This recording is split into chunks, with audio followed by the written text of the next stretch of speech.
the Andraxian Imperial Academy of Advanced Sciences occupied 17 floating platforms above the capital city of Draxos Prime, each platform dedicated to a different field of study that the Andraxians had graciously decided to master on behalf of the lesser species of the galaxy.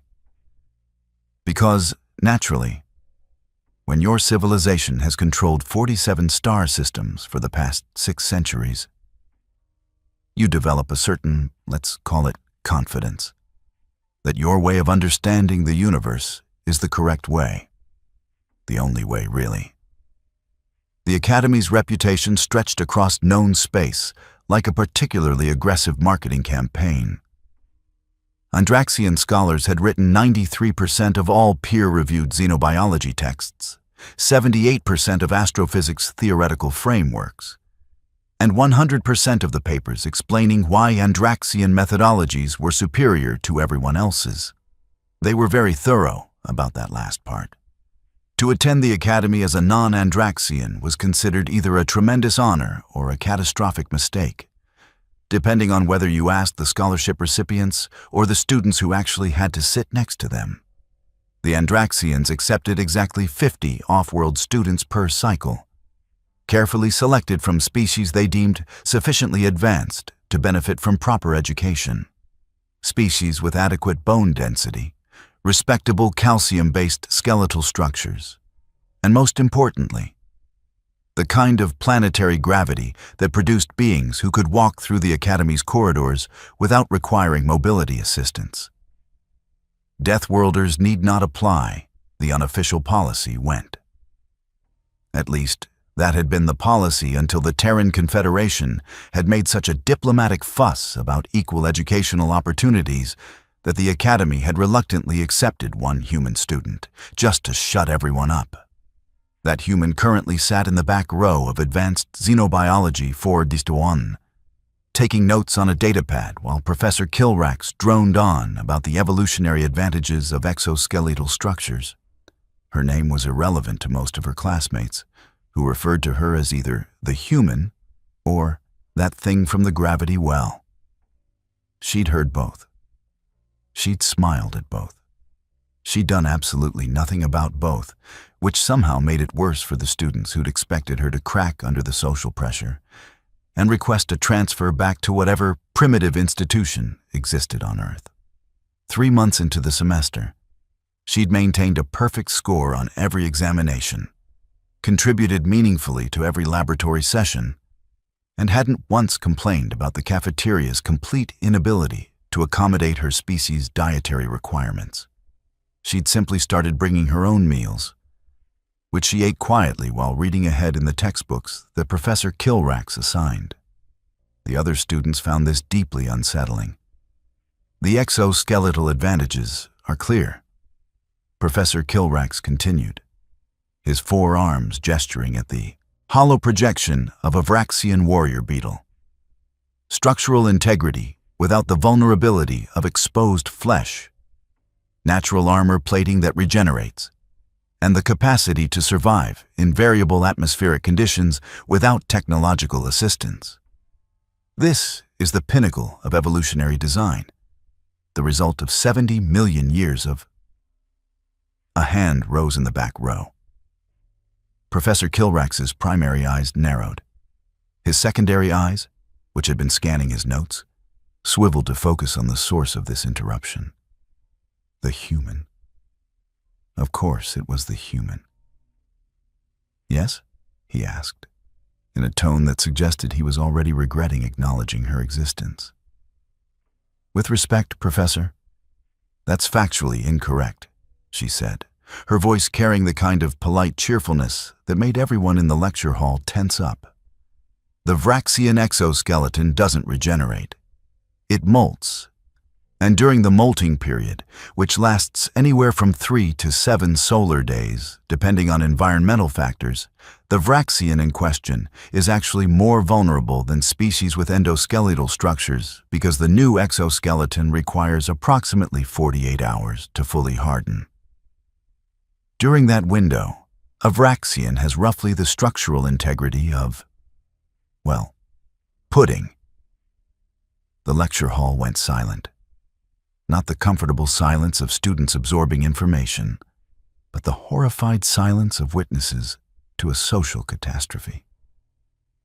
Professor Kilrax's chitinous faceplates shifted in what might have been surprise, or might have been indigestion.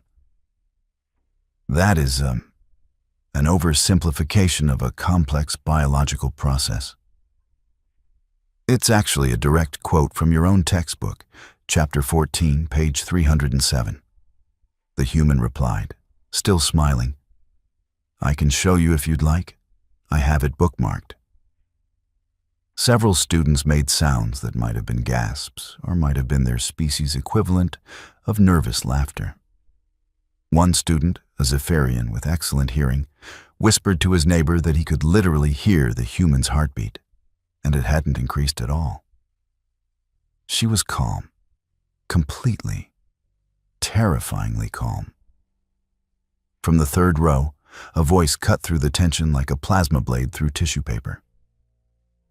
Perhaps the human is confused because her species never evolved past the endoskeletal stage, the voice said, dripping with the kind of aristocratic disdain that required at least 3 generations of inherited wealth to properly cultivate. It's understandable. When your homeworld's evolutionary pressures were so primitive that your ancestors spent millions of years running after injured prey until the prey died of exhaustion, sophisticated biological concepts might seem challenging. The speaker rose from his seat with the fluid grace of someone who'd never experienced self-doubt. Vexar Thornridge III, heir to one of Andraxos Prime's oldest noble houses, member of the Academy's champion combat debate team, and owner of facial features that suggested his gene line had been optimized for looking down on others. He stood at nearly 7 feet tall, his exoskeleton polished to a reflective sheen, his forearms crossed in a configuration that his species had refined over centuries to express maximum condescension. I mean no offense, Vexar continued, which was how everyone knew he absolutely meant offense. But perhaps this discussion would benefit from participants who actually understand the material at a level beyond. How did the admissions committee describe the human application? Ah, yes, rudimentary, but enthusiastic. The human turned in her seat to look at him directly. Her expression didn't change. The smile remained exactly where it was, the same polite, pleasant smile she'd worn since the beginning of the semester, which somehow made it worse. None taken, she said. I appreciate you sharing your perspective, even if that perspective is based on a fundamental misunderstanding of comparative evolutionary biology. Vexar's exoskeleton actually creaked. The acoustics in the lecture hall were good enough that everyone heard it, that tiny sound of chitin contracting as his muscles tensed beneath. A misunderstanding, he repeated, his voice dropping to a frequency that his species typically reserved for issuing dueling challenges. I have studied xenobiology since I was a juvenile. My family has produced 17 published scholars in this field. My great-grandfather literally wrote the dissertation that established modern exoskeletal superiority theory. And you, a human, from a planet so backwards that your species still experiences involuntary system failures called hiccups, dare to suggest that I misunderstand. Yes, she said simply. You misunderstand. The lecture hall had progressed beyond silence into some new acoustic territory that didn't have a name yet. Professor Kilrax looked like he wanted to interrupt, like he wanted to restore order and academic dignity to his classroom. But he also looked like he wanted to see where this was going, which spoke volumes about the quality of entertainment available on Andraxos Prime. Vexar descended the lecture hall steps with the deliberate slowness of someone who'd practiced dramatic entrances. Each footfall echoed. Each movement was calculated. By the time he reached the demonstration arena at the front of the classroom, he'd generated enough theatrical tension to power a small starship. "Since you seem so confident in your understanding," he said, "perhaps you'd be willing to participate in an academic demonstration. We could examine, practically, the differences between superior evolutionary design and—" He paused, looking her up and down with all four eyes. Whatever Earth produced. The human closed her datapad. She stood up, and the movement was so casual, so completely unbothered, that several students later reported feeling genuine fear for Vexar's sake. Not because they thought the human would win, but because they thought she genuinely didn't understand the danger she was in. "An academic demonstration," she repeated, walking down the steps toward the arena. "You mean the formal challenge protocol outlined in the Academy's Student Conduct Handbook, Section 7, Subsection 3, where students may resolve academic disputes through practical application of xenobiological principles." Vexar's mandibles clicked in satisfaction. "Precisely. I see you've at least learned to read." "I have," she agreed, stepping into the arena. "I've also read the medical liability waiver that participants are required to acknowledge, the emergency medical protocols that the Academy keeps on standby for exactly these situations, and the interesting statistical footnote that mentions how these challenges have been issued 47 times in the past decade, with a 100% victory rate for Andraxian participants." She stretched her arms above her head, rolling her shoulders in a movement that looked entirely too relaxed. "Funny how that works out." Professor Kilrax moved to his podium, activating the arena's medical monitoring systems with the resigned air of someone who'd seen this exact scenario play out before. "Both participants acknowledge this is a non-lethal academic demonstration intended to illustrate practical applications of xenobiological principles." "Acknowledged," Vexar said immediately. "Acknowledged," the human said, still stretching. "Medical scanning is active, emergency response team is on standby, and all students are reminded that recording devices are prohibited during formal academic challenges due to—" Professor Kilrax glanced at his notes. Previous incidents that resulted in viral distribution and significant damage to the Academy's reputation. Several students sheepishly deactivated their datapads. Vexar moved to the center of the arena, his forearms flexing in sequence, each movement showcasing the complex musculature beneath his exoskeleton. "Since you're clearly unfamiliar with how these demonstrations proceed, I'll explain. We each have the opportunity to describe our species' biological advantages before the practical portion begins. This ensures the educational value of the exercise." "How thoughtful," the human said, moving to stand opposite him. The size difference was absurd. Vexar towered over her, outweighed her by at least 100 pounds, and had twice as many limbs to work with. "I'll begin," Vexar announced, because of course he would. "The Andraxian skeletal structure provides superior protection through chitinous plating that distributes impact force across the entire body. Our four-armed configuration allows for multiple simultaneous actions, giving us tactical advantages in any physical confrontation. Our muscle density is approximately 40% greater than baseline humanoid species, and our reaction time has been documented at 0.03 seconds, among the fastest in known space." He paused, clearly expecting applause, or at least impressed murmuring. He got neither.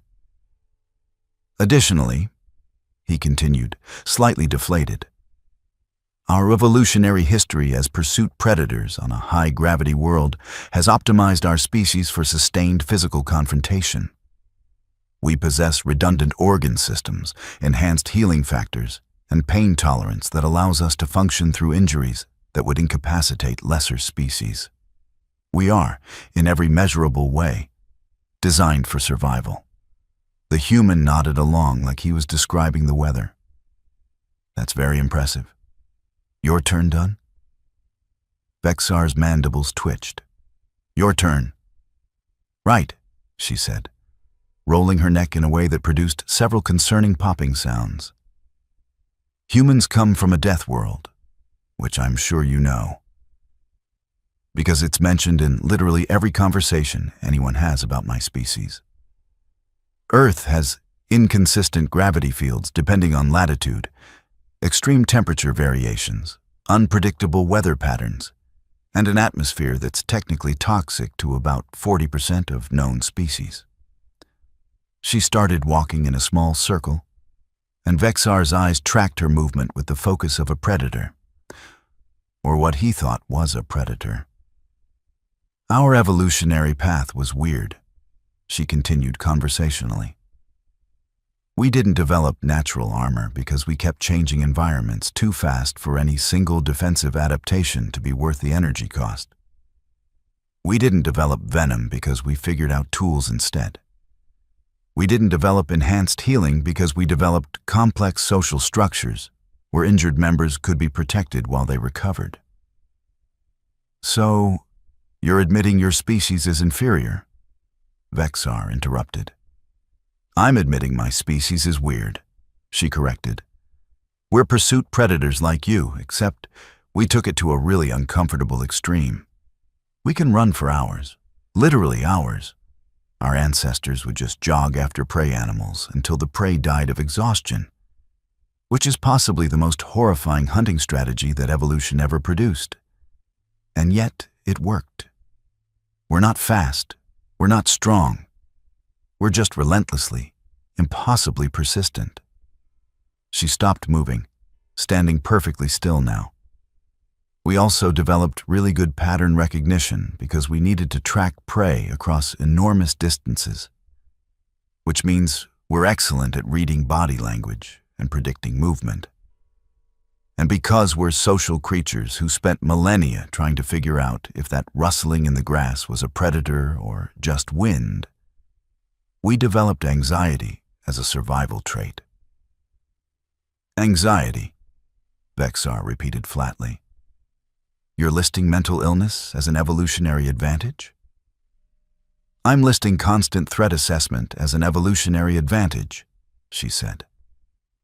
The fact that it makes us deeply uncomfortable in modern society is just a side effect. But in a confrontation, she smiled wider. It means I've been running approximately 40 different scenarios for how this fight could go since the moment you opened your mouth. And I've already identified the 3 points on your exoskeleton that will cause temporary paralysis if struck with sufficient force. The lecture hall, which had been silent before, somehow became more silent. Vexar laughed. Actually laughed. A clicking, chittering sound that his species used to express genuine amusement. You think you've identified vulnerabilities in Andraxian Academy? That's adorable. We've been warriors for 10,000 years. Every weak point has been reinforced. Every gap in our armor has been closed through either evolution or genetic optimization. Sure, the human agreed. But you optimized for fighting other Andraxians. You've been at the top of your food chain for so long that you forgot what it's like to face something that doesn't fight fair. Then by all means, Vexar said, dropping into a combat stance that had been perfected over centuries. Demonstrate your understanding of xenobiology. The human moved first, which surprised everyone. She didn't charge, didn't throw a wild punch, didn't do any of the clumsy, emotional things that the spectating students expected from a species known for aggression. She took 3 quick steps to the side, and Vexar pivoted to track her. And in that pivot, she closed the distance. Her hand shot out, not in a punch, but in a precise strike to the joint between Vexar's upper and lower left arm. The exact spot where the exoskeleton separated to allow for articulation. Vexar's arm went numb instantly, dropping to his side as his neural pathways misfired. He swung with his right arms, and she wasn't there anymore. She dropped low, sweeping under his swing, and her leg extended in a movement that looked more like dance than combat. Her foot connected with the back of his knee, the specific point where Andraxian legs bent, and Vexar stumbled. Not fell, stumbled. His other 3 arms were already compensating, reaching for her, and she moved again. This time she moved forward instead of away, inside his reach where his long arms were actually a disadvantage, and her elbow came up in a short, brutal arc that connected with the soft neural cluster at the base of his neck. Every species has them. Those little gaps in the armor, those necessary vulnerabilities where the nervous system has to interface with the brain, where blood vessels have to reach the surface, where evolution made compromises between protection and functionality. Humans, who'd spent millions of years trying to kill each other with nothing but rocks and pointed sticks, had become very, very good at finding those gaps. Vexar's entire body seized, not from pain, though that was certainly involved, but from a complete systemic neurological overload. Every muscle contracted at once, his exoskeleton locked up, and he toppled forward like a statue someone had pushed over. He hit the arena floor with a sound like dropping a bag of gravel, and then he just lay there, conscious but completely unable to move, his eyes wide with shock in his mandibles, frozen mid-click.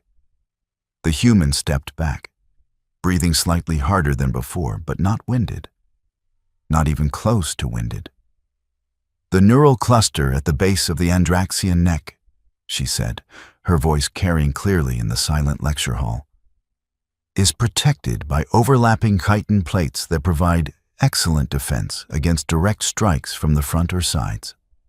But from below, at a 45-degree angle, there's approximately a 2-centimeter gap where the plates meet. Strike that gap with sufficient force, and you trigger a system-wide neural cascade that results in temporary full-body paralysis, lasting anywhere from 30 seconds to 2 minutes, depending on the individual's neurology."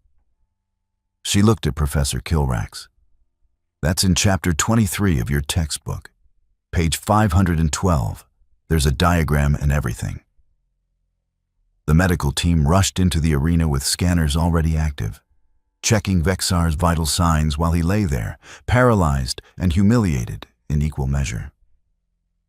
The lead medical technician, a Ziltharian with 6 arms and the tired expression of someone who'd seen this exact scenario before, looked up at Professor Kilrax. "No permanent damage," the technician reported. "Full mobility should return within 90 seconds. Recommend ice packs for the bruising and perhaps a significant blow to his ego. But that's outside my medical expertise." Vexar's eyes, the only part of him that could move, tracked the human as she walked calmly back to her seat. She picked up her datapad, opened it, and went back to reading the assigned chapter. As if she hadn't just dismantled a trained Andraxian warrior in front of 50 witnesses. Professor Kilrax cleared his throat, which was impressive considering he didn't technically have a throat. "Well, that was educational. I believe we've all learned something valuable today about the importance of understanding xenobiology from multiple perspectives." One student, brave or stupid enough to break the silence, raised a tentacle. "Professor, what exactly did we learn?" Professor Kilrax looked at Vexar, who was beginning to twitch as feeling returned to his extremities. He looked at the human, who was highlighting something on her datapad with the focus of someone who hadn't just committed social homicide. He looked at the lecture hall full of students who would absolutely tell everyone they knew about what they'd just witnessed. "We learned," he said carefully, "that evolutionary advantages are contextual, and that assumptions based on physical appearance can be misleading." The human didn't look up from her datapad, but her smile got slightly wider. By the time Vexar could stand again, his exoskeleton had developed several stress cracks from the impact with the floor. His pride had been ground into powder, and his academic reputation had been thoroughly dissected in front of his peers. He limped back to his seat without looking at anyone, which was difficult considering he had 4 eyes, and they generally pointed in multiple directions simultaneously. The lecture continued. Professor Kilrax covered respiratory adaptations in methane atmosphere species, and everyone took notes like their lives depended on it. Because suddenly xenobiology had become much more interesting when it included practical applications that could make a 7-foot warrior collapse like a puppet with cut strings. After class, the human packed her datapad, gathered her materials, and headed for the door. She was stopped by a small delegation of students, representatives from 3 different species that were also considered lesser by Andraxian standards. A Taraxian whose homeworld had slightly lower gravity than the Academy standard. A Quilix whose species was classified as prey animals on their planet of origin. A Veltorian who'd been mocked in previous semesters for their species' lack of natural defensive capabilities. "That was incredible," the Taraxian said, her voice barely above a whisper.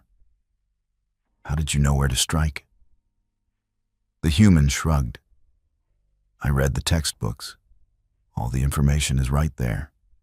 Everyone knows these things in theory, but nobody seems to think the knowledge applies in practice." "But you weren't afraid," the Quilix added. "He's Vexar Thornridge. His family is legendary. He's trained since childhood for physical confrontation. And you didn't even hesitate." "Fear is useful," the human said. "It keeps you alert. But it's also just a chemical reaction, and chemical reactions can be managed. Besides, being afraid of him would have required me to respect him.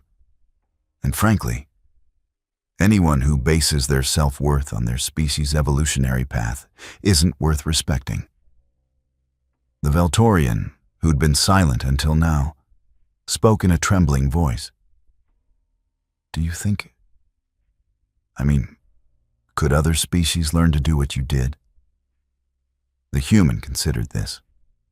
"Depends on your anatomy. But yeah, probably. Every species has vulnerabilities. Every species has strengths. The trick is understanding both and not letting anyone convince you that their strengths are more valid than yours."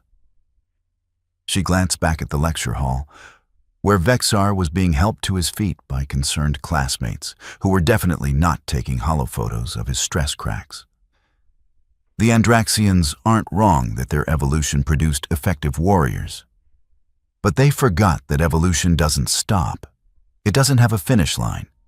And it definitely doesn't care about your noble lineage or your family's academic reputation. News of the incident spread through the Academy's social networks with the speed and enthusiasm of a viral plague. By evening, students in completely different departments had heard increasingly exaggerated versions of the story. Some versions claimed the human had killed Vexar and then brought him back to life just to prove a point.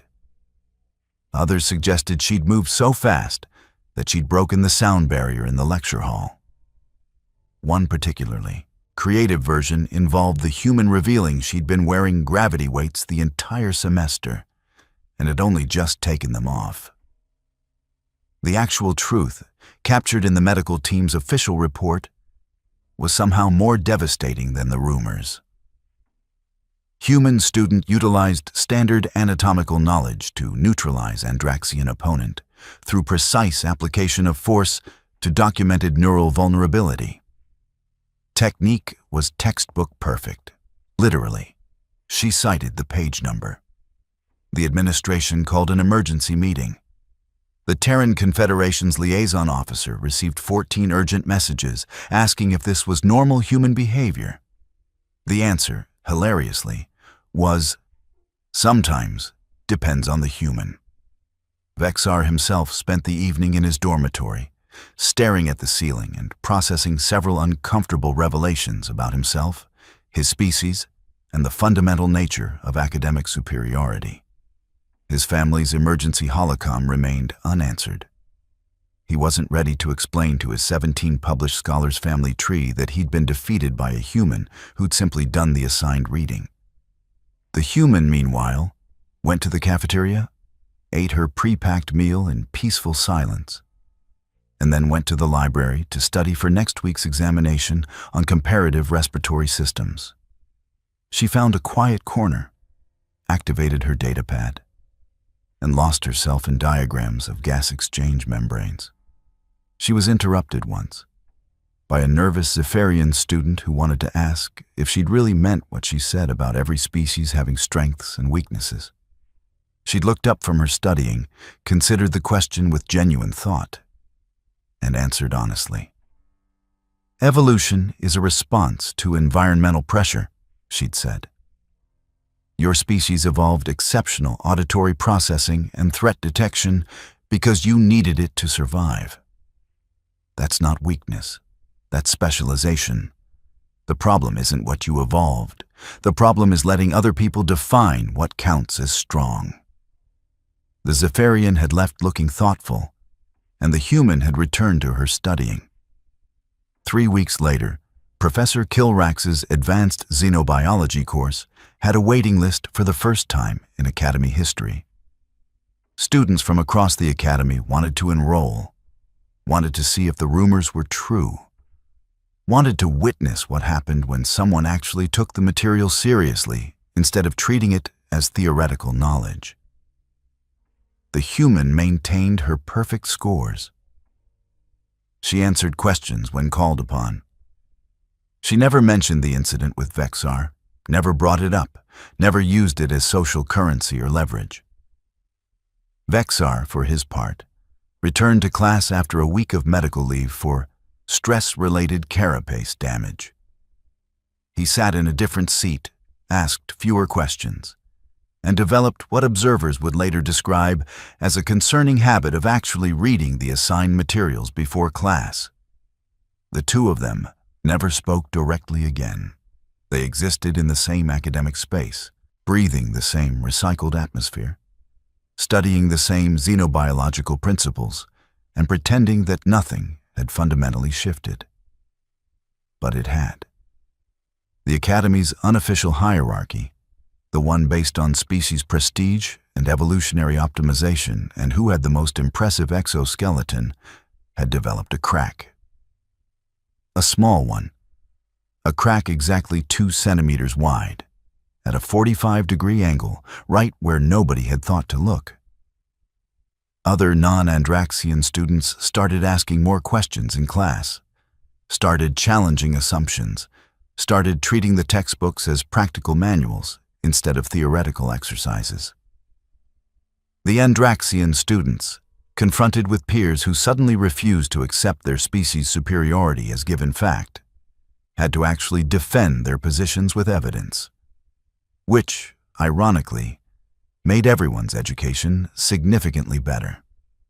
Professor Kilrax's teaching evaluations that semester included comments like, "Finally learned something practical," and "Never knew xenobiology could be applied to real situations," and one particularly honest review that simply said, "The human scared me into actually studying." The administration eventually released a carefully worded statement about how the Academy valued diverse perspectives and encouraged all students to engage thoroughly with their coursework. And everyone understood what they really meant. "Please stop issuing formal challenges to the human. We're running out of medical supplies." Vexar Thornridge III graduated 3 years later with honors, a completed thesis on the evolutionary advantages of cross-species collaborative techniques, and a much quieter demeanor than he'd entered with. He never issued another formal challenge. He also never forgot the sound his exoskeleton made when it hit the arena floor, or the casual way the human had cited a page number while he lay paralyzed. The human graduated top of her class, was offered research positions at 17 different institutions, and politely declined all of them to return to Earth. Her stated reason was that she missed the food, but everyone suspected she just missed a planet where the gravity felt right, and people didn't assume their evolutionary path was the only valid one. The Academy kept accepting human students after she left. One per cycle, carefully selected, extensively evaluated.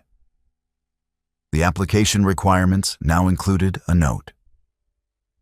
Human applicants should be prepared for rigorous academic challenges and must complete a basic orientation on appropriate use of species-specific anatomical knowledge. Everyone understood what that really meant too. In the end, the Andraxian Imperial Academy of Advanced Sciences maintained its reputation as one of the finest educational institutions in known space. They still published 93% of xenobiology texts and 78% of astrophysics frameworks and 100% of papers about their own superiority. But buried in Chapter 23, page 512 of the latest edition of Professor Kilrax's textbook, there was a new footnote. It read, "Theoretical knowledge of xenoanatomy becomes practical knowledge when applied with precision. Students should remember that understanding biological systems requires acknowledging that all species, including one's own, possess both advantages and vulnerabilities. Ignoring either is academically irresponsible and, as documented in Case Study 7-3b, potentially embarrassing." Case Study 7-3b was never explicitly detailed in the textbook, but every student who enrolled in advanced xenobiology heard the story during their first week. The story of the human who'd done the reading, understood the material, and applied her knowledge with the kind of precision that turned academic theory into a 7-foot warrior, lying face down on an arena floor. The story always ended the same way, with a reminder that evolution doesn't care about prestige, and knowledge is only superior if you actually know how to use it. And somewhere on Earth, a former student occasionally received messages from former classmates, asking questions about human combat techniques or anatomical vulnerabilities, or how to defend themselves against species that assumed superiority. She always answered. Always polite, always thorough, always ending with the same advice. Read the textbooks. All the information is already there. You just have to believe it applies to you too.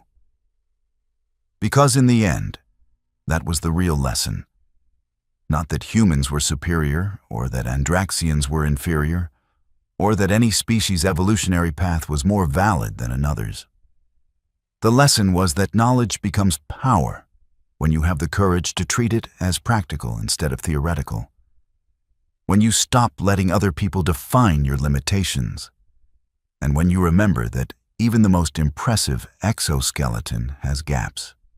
You just have to know where to look, and maybe, occasionally, be willing to cite the page number while your opponent regains feeling in their extremities. Retry Claude can make mistakes. Please double-check responses.